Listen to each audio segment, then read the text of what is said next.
마태복음 21장 12절로 13절 말씀, 마태복음 21장 12절로 13절 말씀 예배를 회복해요.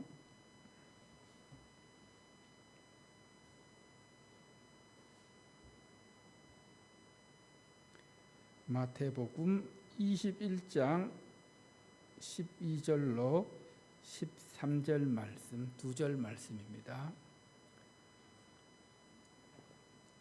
성경 봉독 후에 김기범 집사님 특송으로 하나님께 영광 돌립니다. 12, 13절 말씀 우리 함께 한 목소리로 합독합니다. 예수께서 성전에 들어가사 성전 안에서 매매하는 모든 사람들을 내쫓으시며 돈 바꾸는 사람들의 상가, 비둘기 파는 사람들의 의자를 둘러 엎으시고 그들에게 이르시되 기록된 바 내 집은 기도하는 집이라 일컬음을 받으리라 하였거늘 너희는 강도의 소굴을 만드는도다 하시니라. 아멘. 하나님 아버지 참으로 감사합니다. 오늘도 찬양으로 존귀 영광 하나님께 돌려드리는 귀한 찬양 드렸습니다. 아버지 하나님, 이 시간도 이제 주님의 말씀 들을 때에 성령께서 저희들의 마음을 주장하여 주시옵소서. 이 모든 말씀 예수님 이름으로 기도드립니다. 아멘. 오늘은 그 사역들 중에서 경로당 사역 영상을 잠깐 함께 보고 말씀을 전하도록 하겠습니다.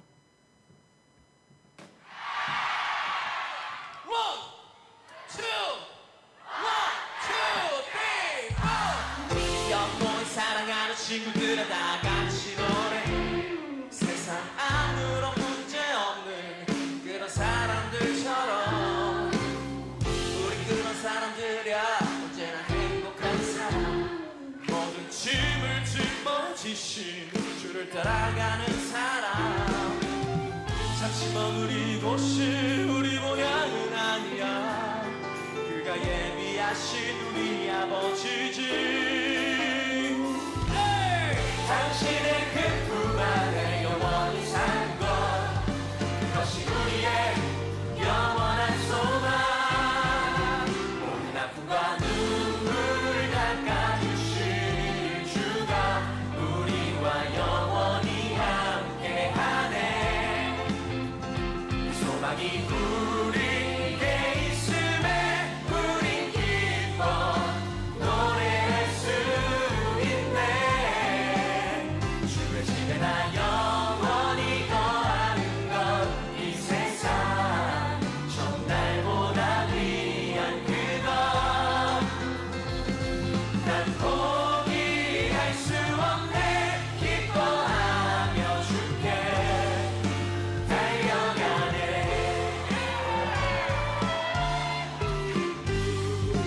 가만히 가만히 오세요 눈물이 나네요 내 나이가 어때서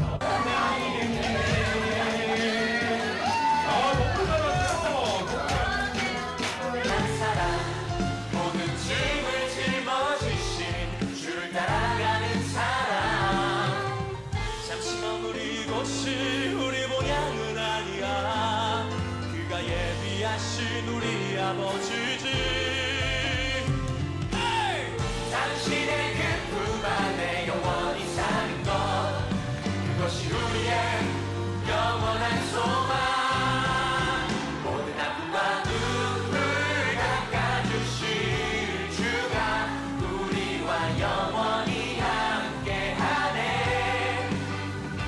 소망이 우리에게 있음에 우린 기뻐 노래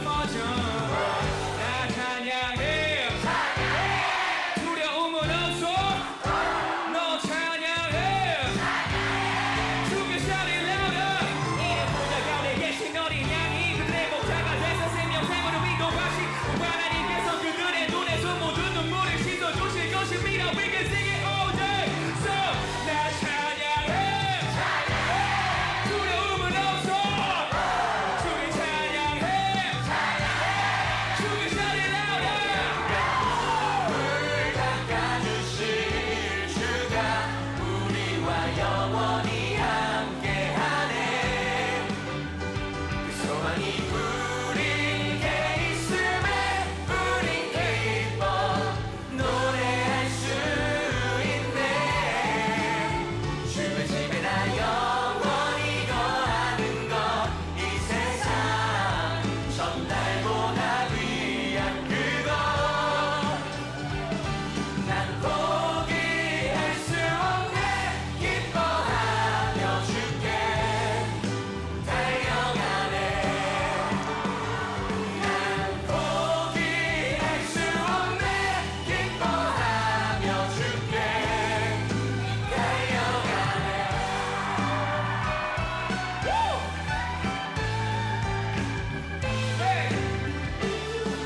소리 질러봐 할렐루야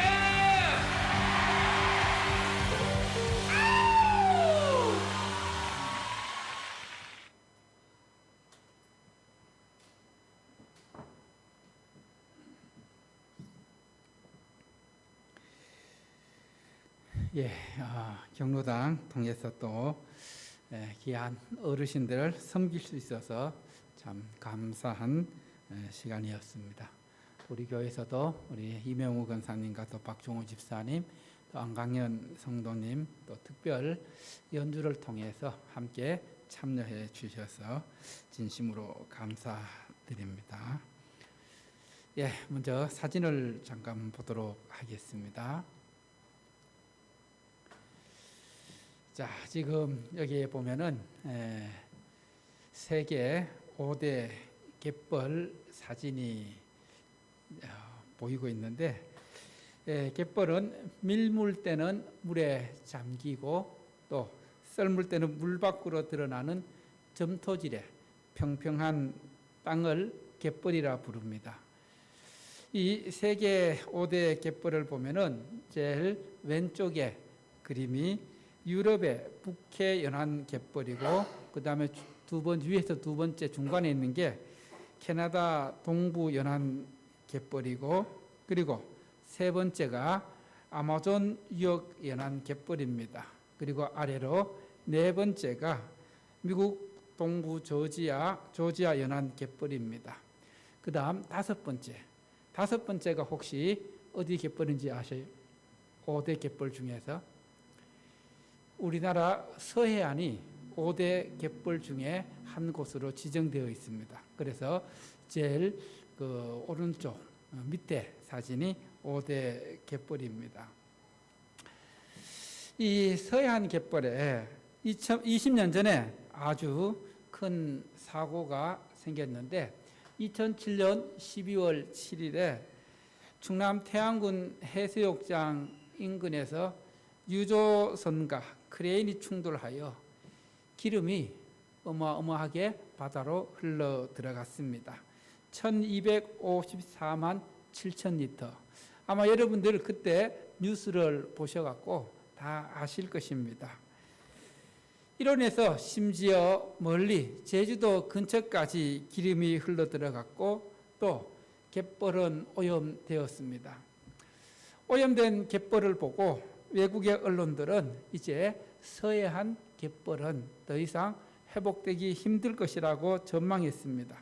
왜냐하면 워낙 많은 기름이 유출되었고 또 그곳에는 숨을 쉴 수 없을 정도의 역한 냄새가 났고 또 생태계에 여러 문제들이 발생했기 때문입니다. 그런데 놀라운 것은 서해로 흘러 들어간 또 기름으로 얼룩진 오염된 갯벌을 우리 국민들은 그냥 보고 있지 않았습니다. 그때 전국에서 자원봉사자들이 너나 할 것 없이 학생들로 시작해서 동호회, 또 부녀회, 또 회사원들, 교회에서 이 서해안 태안으로 몰려들기 시작했습니다. 서해안에 가서 무엇을 했을까요? 예, 한번 사진을 보시면은, 자, 그 서해안 그 갯벌에, 바위에, 또 모래에 묻은 그 기름을 하나하나 닦아내기 시작했습니다. 그 결과 2달 만에 눈에 보이는 기름을 깨끗이 제거할 수가 있었고, 또 7년이 지난 후에는 어장도 복구가 되어 지금은 완전히 회복되어서 예전처럼 깨끗한 갯벌을 유지하고 있습니다. 저도 서울에서 사역하고 있을 때에 이 태안에 기름이 출된 현장에서 그때 우리 그 상현교회에서 또 노회에서 목사님들과 성도들이 함께 버스를 타고 가서 기름때를 닦아내고 했던 기억이 나곤 합니다. 여러분, 사고 현장에 역한 기름 냄새가 나고 또 기름 닦아내는 일이 보통 힘든 일이 아니었을 텐데 왜 우리 국민들이 발벗고 나섰을까요? 그것은 오염된 서해안 갯벌을 옛날의 모습으로 회복시키고 싶은 그 마음 때문이었습니다. 역한 기름 냄새 때문에, 그리고 또 기름을 제거하기 위한 작업이 힘들다고 관심을 갖지 않고 우리 국민들이 발벗고 나서지 않았다면 오늘날 서해안의 갯벌은 회복되지 않았을 것입니다. 그대로 기름으로 얼룩지고 오염되고 또 생태계가 파괴되어서 보기 흉한 갯벌로 남아 있을 것입니다. 이렇게 오염된 갯벌을 회복시키고 싶었던 국민들의 마음, 이처럼 오늘날 우리가 매주일 또 매 순간순간 하나님 앞에 예배를 드리고 있는데 우리가 드리는 이 예배에 심각한 문제가 있다면, 또 이 예배가 변질되고 오염되었다면 우리는 어떻게 해야 될까요? 지난주일 말씀을 통해서 예수님께서 광야에서 40일 동안 금식하신 후에 마귀로부터 3가지 시험을 유혹을 받았습니다. 40일을 굶주린 후에 제일 먼저 받은 시험은 여기에 있는 돌덩이를 떡이 되게 해서 그것으로 굶주린 배를 채워라. 여러분, 40일 금식했으면은 정말 얼마나 배가 고프고 얼마나 먹고 싶었겠습니까? 그러나 예수님은 육신적으로 먹고 사는 것보다, 경제적으로 먹고 사는 것보다 우리는 하나님의 자녀로서 훨씬 더 중요한 것은 영적으로 하나님의 말씀으로 살아가는 것이 더 중요하다는 것을 가르쳐 주셨습니다. 그리고 계속해서 이어진 유혹, 물질에 대한 유혹, 명예에 대한 유혹, 소유에 대한 유혹, 이 모든 것들을 물리치시고 오히려 예수님은 우리가 섬기고 예배해야 할 대상은 하나님 한 분밖에 없다는 것을 말씀해 주셨습니다. 이번 바라크 선교회 여름 캠프 주제가 따라합시다. 나는 하나님을 예배해요. 나는 하나님을 예배해요라는 주제로 이제 진행이 되는데, 이 학생들이 배울 말씀이 3시간입니다. 3시간 동안 배우는데 첫 번째 말씀 배우는 공과가 지난주에 말씀 전했던 예배 대상은 오직 하나님. 그래서 하나님을 예배해요. 그리고 이제 두 번째 말씀이 오늘 본문 말씀입니다. 예배를 회복해요. 따라합시다. 예배를 회복해요. 그리고 세 번째로 하나님이 원하시는 예배를 드려요.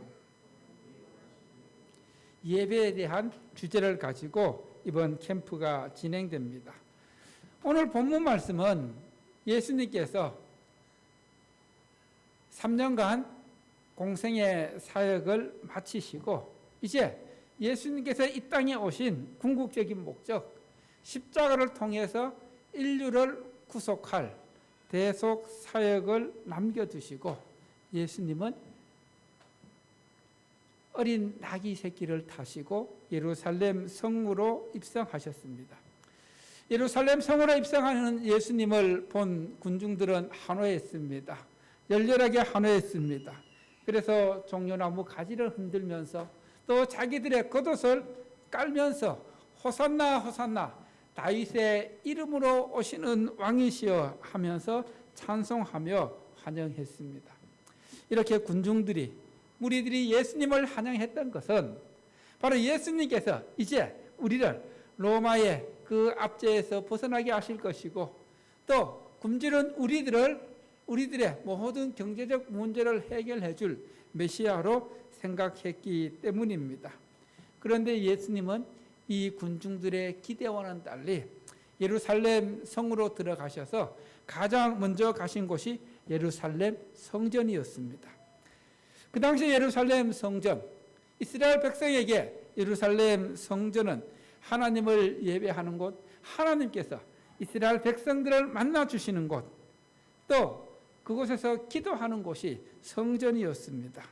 그런데 이 성전이 인간의 탐욕으로 더럽혀지고 변질되고 오염되었습니다.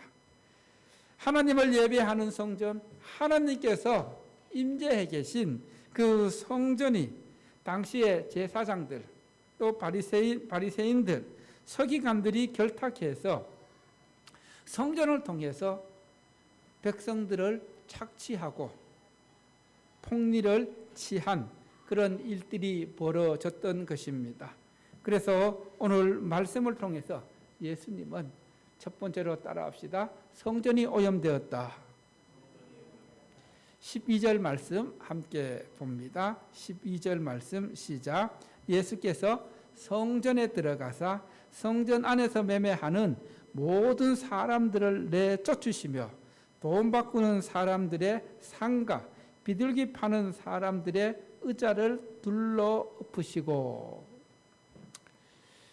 예수님께서 이 성전에 들어가시면서 이방인들이 예배할 수 있는 곳, 이방인들이 재물을 사고 팔고 또 제사 드리는 이방인의 뜰에서 양과 염소, 비둘기를 파는 사람들, 또 돈을 바꾸는 환전해 주는 사람들이 눈에 들어왔습니다. 이들의 모습을 보면서 예수님께서는 이 성전이 오염되었구나. 그래서 그곳의 모든 사람들을 내쫓으시고 또 돈 바꾸는 사람들의 또 비둘기 파는 사람들의 상을 둘러 엎으셨습니다. 예수님 당시에 이 성전 안에서 이방인의 뜰에서 원래 이 양과 염소, 비둘기 등 재물 또 돈을 바꾸는 그런 일들은 유대인들은 여러분이 성경을 보셔서 아시겠지만은 남자 성인들은 1년에 3차례씩 의무적으로 예루살렘 성전에 와서 하나님께 예배 드려야 했습니다. 유월절, 오순절, 초막절 이 3개의 절기. 그런데 백성들이 멀리서 제물을 가지고 오기가 힘들었습니다. 양과 염소를 끌고 오다가 때로는 병이 들기도 하고 다치기라도 하면은 하나님께 제물로 드릴 수가 없었습니다. 하나님께 드리는 제물은 거룩하고 구별된 흠없는 완전한 제물이야 했습니다. 그래서 처음에는 멀리서 온 그 예배자들, 순례자들을 위해서 그 성전 안에서 짐승을 사고 팔고 할 수가 있었습니다. 그런데 문제는 시간이 지나면서 처음의 의도가, 처음의 목적이 변질되어서 예수님 당시입니다. 예수님 당시 그 제사장들과 또 매매상들이 결탁해서 그 하나님께 드려야 할 양과 염소, 비둘기 이 가격을 산지보다 엄청나게 높게 받아서 폭리를 취했습니다. 양과 염소 같은 경우에는 산지보다 20배 이상 비싸게 팔았습니다. 특히 비둘기는 50배 이상 많은 이윤을 남겨서 팔았습니다. 그리고 또 이스라엘 백성들은 예루살렘 성전에 올라올 때마다 성전세를 세금으로 내어야 했는데 이 세금은 반드시 그 당시 로마에서 통용되던 로마 화폐가 아니라 유대인들이 통용하던 유대인들만 쓰던 세겔로 내야 했는데 이 세겔을 성전에서 바꾸어 주었는데 높은 수수료를 붙여서 바꾸었던 것입니다. 그래서 백성들이 재물과 이 성전세 때문에 고통을 받게 되었습니다. 이것을 아시고 예수님께서는 거기에 있는 모든 사람들을 내쫓으셨고 그리고 또 그 상을 둘러 엎으셨습니다. 예수님께서 이렇게 하신 것은 하나님께 예배 드려야 할 신성한 그 성전이 종교적 갈등과 정치적으로 연합해서 백성들에게 고통을 가져다 주고 폭리를 취하는 그 모습을 볼 수가 없었던 것입니다. 예수님은 성전에 오염된 부분들, 더러워진 부분들, 부패한 부분들 이것을 바로잡길 원하셨습니다. 그래서 상을 둘러엎으셨고 그리고 또 그 성전의 본연의 본질이 무엇인지를 말씀하셨습니다. 여러분 우리가 이 말씀을 보면서 이 모습을 보면서 하나님 앞에 예배 드리러 오면서 또 하나님 앞에 예배자로 서면서 우리 안에 예배자로서 하나님의 자녀로서 변질된 부분들, 부패한 부분들, 오염된 부분들은 없는지 우리 자신을 살펴보아야 한다는 것을 가르쳐 주고 있습니다. 여러분, 예배자로서 우리의 마음이 오염되어 있다면, 우리의 마음이 더러워져 있다면 우리가 드리는 이 예배를 하나님께서 받으실까요? 받지 않으실까요? 받지 않으십니다.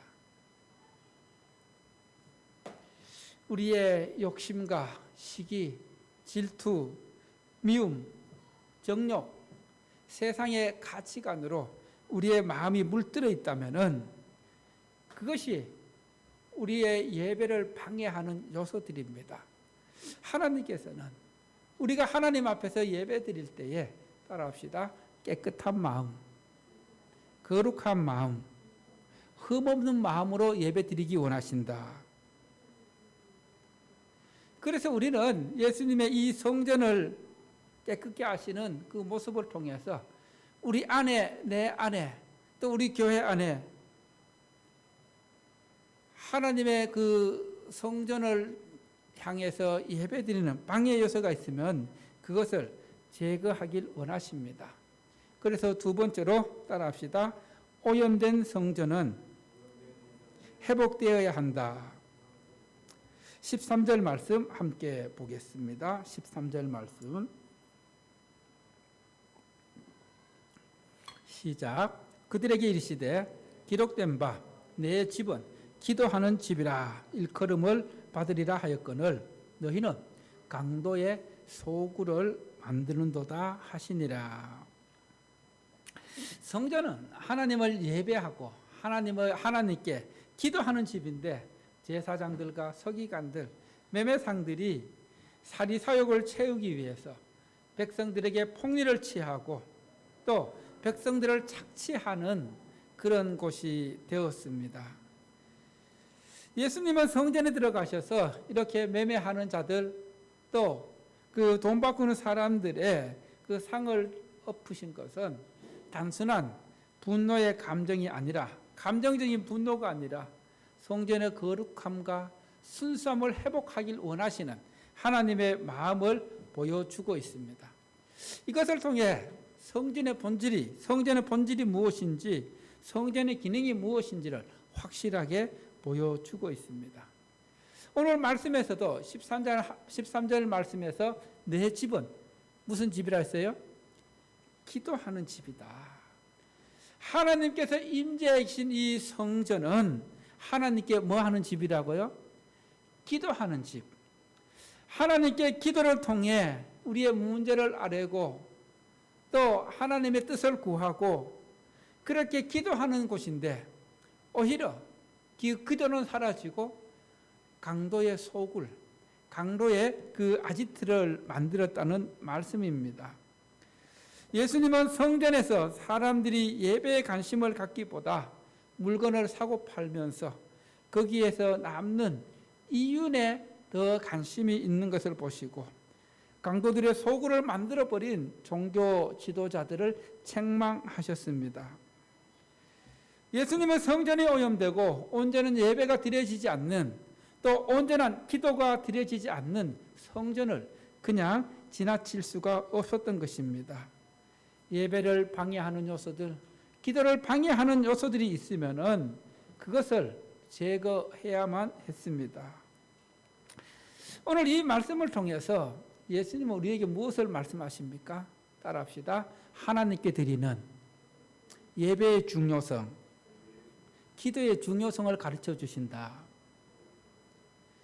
여러분, 우리가 하나님의 자녀로서, 우리의 그 하나님의 자녀로서 당연히 해야 될 우리의 가장 큰 사명이 바로 예배고 기도입니다.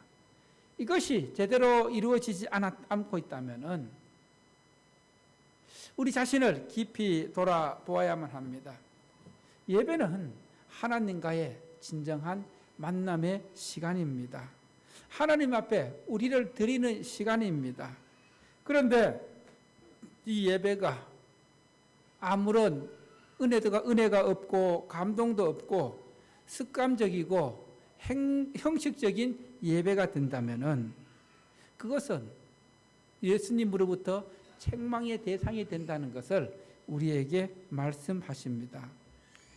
그리고 또 기도를 통해서 우리는 하나님 앞에 나아가야 하는데 세상의 분주함 때문에 또 여러 가지 이런저런 사정 때문에 하나님의 뜻을 구하지 못하고 기도의 삶을 살지 못하고 있다면은 우리 자신을 깊이 돌아보아야만 합니다. 예수님은 당시 종교 지도자들과 매매상, 환정상들의 탐욕을 아시고 책망하셨습니다.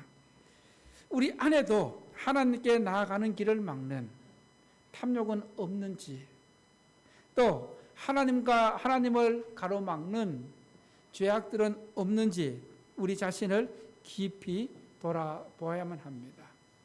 그래서 우리는 오늘 말씀을 통해서 신앙의 본질이 무엇인지, 믿음의 본질이 무엇인지를 생각해 보아야 합니다.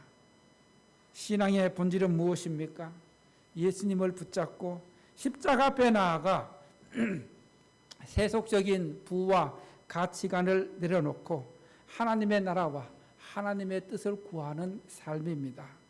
그래서 예수님은 오늘 말씀을 통해서 다시 한번 따라합시다. 내 집은 기도하는 집이다. 내 집은 기도하는 집이라고 말씀하셨습니다. 여러분, 기도가 무엇입니까?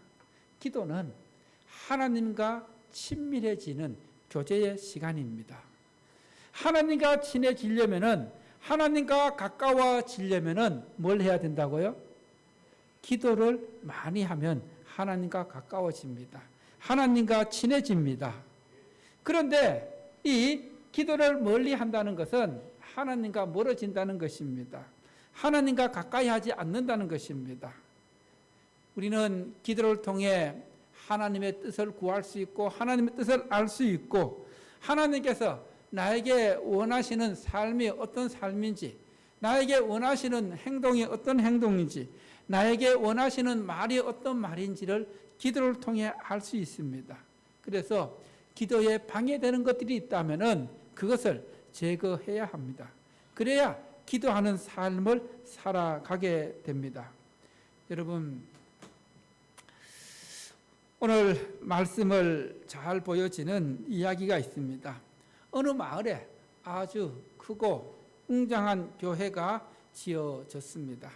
처음에는 많은 사람들이 모여 하나님께서 우리에게 이렇게 좋은 건물, 훌륭한 건물을 주셨구나. 그래서 뜨겁게 기도하고 하나님을 예배하며 말씀을 배우며 또 사랑을 나누는 교회였습니다. 하지만 시간이 지나면서 사람들은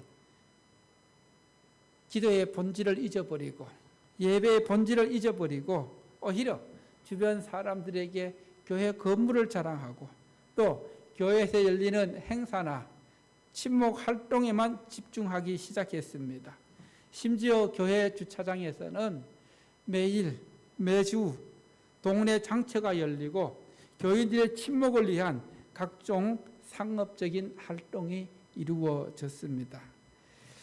외부 사람들이 보면은 이곳이 교회인지 아니면은 시장인지 구분이 안 될 정도였습니다. 여러분, 교회가 이렇게 변질되었다면은 오늘 본문의 말씀과 똑같이 예수님으로부터 책망을 받게 될 것입니다. 그리고 이제 오늘 예수님께서 성전에 들어가셔서 거룩한 분노와 함께 성전을 깨끗하게 하신 것은 이제 하나님의 임재가 이 건물인 성전 안에 머물러 있는 것이 아니라 참 성전이신 예수님 안에서, 성령 안에서 이제 하나님을 만나고 하나님과 교제하는 새로운 시대가 열리고 있음을 보여주고 있습니다. 여러분, 예수님 오시기 전까지는 예루살렘 성전이 이스라엘 백성들의 삶의 중심이었습니다. 그러나 예수님이 오신 후에 성전은 예수님이 참 성전으로 예수님께서 성령의 전이 성령께서 거하는 사람은 누구나 성전이라고 말씀하셨습니다. 그래서 고린도 그 전서에 보면은 따라합시다. 성령께서 거하시는 내가 하나님의 성전이다. 여러분, 하나님의 성전인 여러분들이 하나님이 기뻐하지 않는 또 하나님으로부터 오염된 그런 삶을 살면은 여러분 자신이 오염되면은 성전이 오염된 것입니다. 그래서 하나님은 다시 한번 말씀하십니다. 따라합시다. 내가 거룩하니 너희도 거룩하라. 하나님의 성전으로서 하나님께서 원하시는 깨끗하고 구별되고 그리고 하나님이 기뻐하시는 성전으로서 깨끗한 삶을 살아가기를 주님께서 원하십니다. 할렐루야. 그래서 여러분이 기도하는 성전, 예배하는 성전, 말씀에 순종하는 성전, 믿음으로 살아가는 하나님이 기뻐하시는 성전이 되기를 간절히 축원합니다. 할렐루야.